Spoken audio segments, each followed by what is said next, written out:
1:19 on the day for today, October 26th, 2023. Today is the trade recap. I haven't made one. I didn't make one yesterday because I didn't trade yesterday.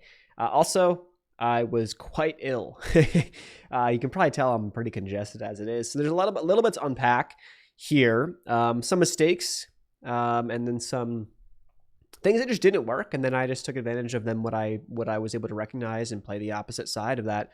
On the opposite side of my strategy, because I know that that's been kind of what's been working, that has been working this pullback, which is weird, but it is what it is. It's just how the market is. And so, okay, cool. So looks like there's a lot of trades here that it says that there's 7, realistically not. I locked in 10 more shares of my GameStop short. So I'm now half out of it. I had 100. I now have 50. So that's mostly out. My stop loss is now break even on the rest. And so we leave it alone. I closed a Netflix long swing. I then reopened that long swing and then quickly stopped out of that for a $51 loss. I'll cover that in a second. And then I played a QQQ short. And then I played NVDA short and long. Okay, short and long, yes.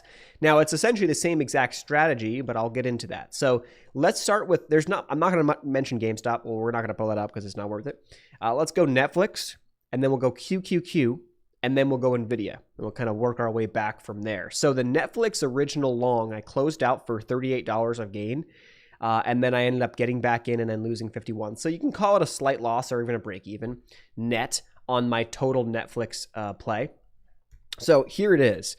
If I pull up Netflix, the reason why I entered this in the first place is if you were to go back a couple of days, you will notice that on the daily chart, actually the 4-hour chart is probably a better way to view this. If you were to go to the 4-hour chart on Netflix, what you're going to see is a clear area of resistance around 410, give or take. And then Netflix was pushing and closed very, very strong a couple of days ago, just shy of that level. And so I ended up entering on that. Now, that was the strongest close that we had after the strong earnings. And so you've got a pretty strong stock here post earnings. The problem with this, and this is actually, Netflix still looks good. The problem is that it's just the market and it's iffy. And so the market wants to rip. Netflix is going to be probably one of the strongest stocks. And so it's worth a look for day trades. But if the market doesn't want to rip, it's going to hurt. If the market pulls down further, it's going to hurt. But if you look back the past couple of days in the S&P and the NASDAQ, you're like, wow, Netflix is outperformed by a long shot. And it really has. It's done actually very, very well. And that's because the earnings, positive earnings, and then it's held up very, very strong. So you kind of have this consolidation on the back end of earnings. And I ended up getting in on Netflix around this 407. So like on this candle right here. And it got a nice push. My first target was 417, and we did technically get a wick up there like twice. The problem was that those literally happened on 1-minute candles, like at the open of the market, and then it came right back down. So there was I didn't even have enough time to go and put a sell in to take the profits, to take the partial profits, which kind of, looking back, I probably, that was my mistake. But also if it's going to do it, it should hold the move, you know what I mean, type of deal. So that was the look on Netflix. I then entered back in today, but then the S&P and the NASDAQ started breaking down to new lows, and Netflix started to break down with this big lower wick. So I just quickly got out of it once I started to see a breakdown under the pre-market or the after hours lows of yesterday around 405. And Netflix ended up coming down nearly to $400. But was it done, right? It's held this volume node. So technically speaking, you could have just sat back and let it do its thing. And the original trade is technically still intact. But I also don't like these upper wicks. I don't like these wicks. Just going to leave it alone. It's not a high momentum trade right now. It is what it is. Something to come back to. It's got relative strength, but that's kind of the deal. So that's what I ended up doing there. Ends up not really affecting me too much. Net. We went short QQQ next. That is the next trade. Let's pull up Qs. Now, the thing with this trade was I was looking at a 30-minute chart. And so on a 30-minute chart, I've been kind of looking at 30-minute charts a lot more because the 5-minute charts are almost like, and everyone says, well, I don't look at the 1-minute charts. The short terms are just, a mess, and I need to look at the bigger picture. And I really agree with that. But, to some degree, there's opportunity on 5-minute charts, I still think. Not maybe all the time. And you can find a lot. You'll find yourself trying to find more than maybe there's even available. But either way, you can see the kind of the looks I was getting. I was seeing this breakdown under these pre-market lows. And we broke it down on the 30-minute chart, and we got a little push in our direction, then it came right back. So that was the move. So it went our direction a little bit, and then came right back. So if we go back in here to trade Zella, you're going to see, if you pull up QQQ, we were up a little bit, then we were down, then we're up a little bit, then it hit our stop loss. And we ended up losing 113 on that position on QQQ. We took about 100 shares for a little bit of a ride, and we ended up getting the move. Like, I was looking for a breakdown under this level for a move, of a couple dollars on Qs with about a $1 stop loss, 100 shares, risk $100 to make, $100, $200, $300 maybe. Ideally you're scaling out, so 100 plus, right? And we got it, but it just the nature of how we got there was choppy. And you would tend to see more of this on the shorter term time frames.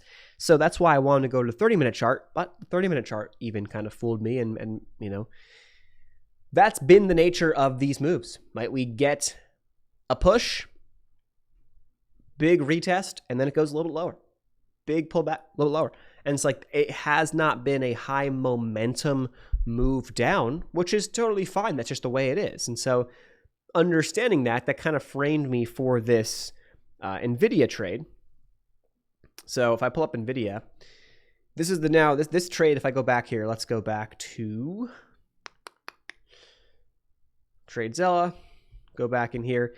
NVIDIA at 10:25 a.m. we go short. Now, technically, there's two trades here. These are actually just one trade.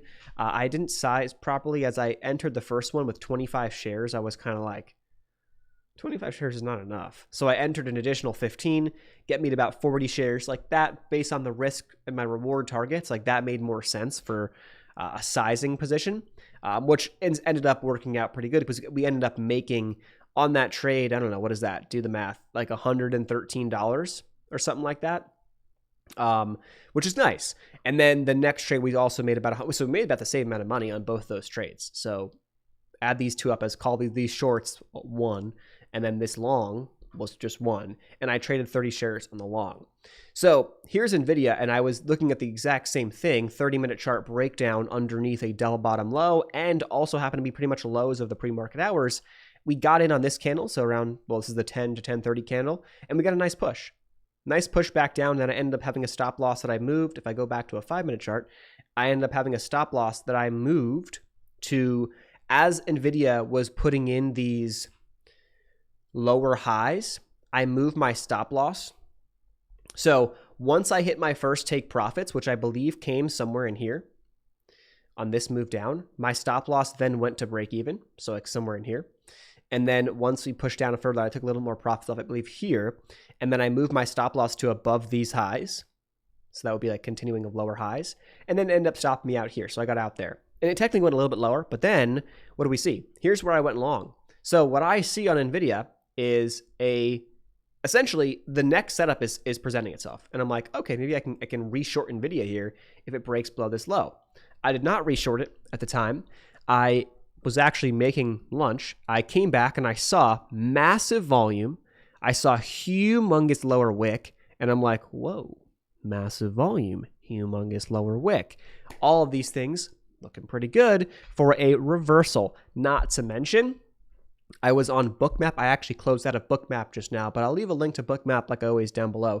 The 400 level on NVIDIA, very, very high liquidity. And so that's essentially where this is at. This is at 400. Massive psychological level. And so how many times do we get fake outs at key levels? So when I saw that, I'm like, okay, cool. Enter. I literally entered like 10 minutes later, which before this big green candle right here, actually. And then stop loss at low of day. So in at 401, 401.15-ish, and then stop loss at 398.75. Do the math. It's about $1.50 risk from $2.50 risk. Sorry, $2.50 risk. And then my target was 405. So if we come in here with a long position creation device from TradingView, and I hit 405, that was about a 1.75 risk reward. So not perfect, but again, when you're playing shares, it doesn't matter as much to me. Like, it's more about the signal, not necessarily as big of a deal about the risk reward. If the risk reward's 1+, I'm happy. When it's options, it's like, it can get a little more fuzzy there because with decay, So I literally set my stop loss, set my take profit, and left. And it literally just hit like, 20 minutes, 30 minutes later. And so that was it. So pretty simple. Prior to that, I was about flat. That nets me the green day. So that's today's trade update. Unfortunately, because I'm trading on a broker and I'm trading technically like CFDs, it's saying that we have unknown symbols because it's not the ticker symbol. It's just the name of the company, but it's the stock that I'm trading essentially. Either way, I'm still tracking everything here inside of TradeZella, and we're still getting good data from this, which we are using the prop account. Let me pull that up really quick to show you guys where we currently stand on the Surge Trader funded account situation. Back in here, for the month of October, we are up $1,161 and a couple bucks, and some change. If I pull up Surge Trader, that was my free trial account. Here is the actual one. We are currently 17% of the way there. Not a lot of changes here. We are, currently just under 51K. We got to get to 55K before we can actually achieve a funded account and then have it be a live, real money situation and be able to pull money out. But again, we're working towards that. No rush. And honestly, the situation, the market has not been super hot for it. So I'm just kind of taking things a little at a time, and we'll get there. When we get there, I'll leave links to Surge. I'll leave links to TradeZella where I track everything. I'll leave links to Bookmap where I look at liquidity live, all that stuff and more down below this video. Thanks so much for watching, and I'll see you guys in the next one. Peace.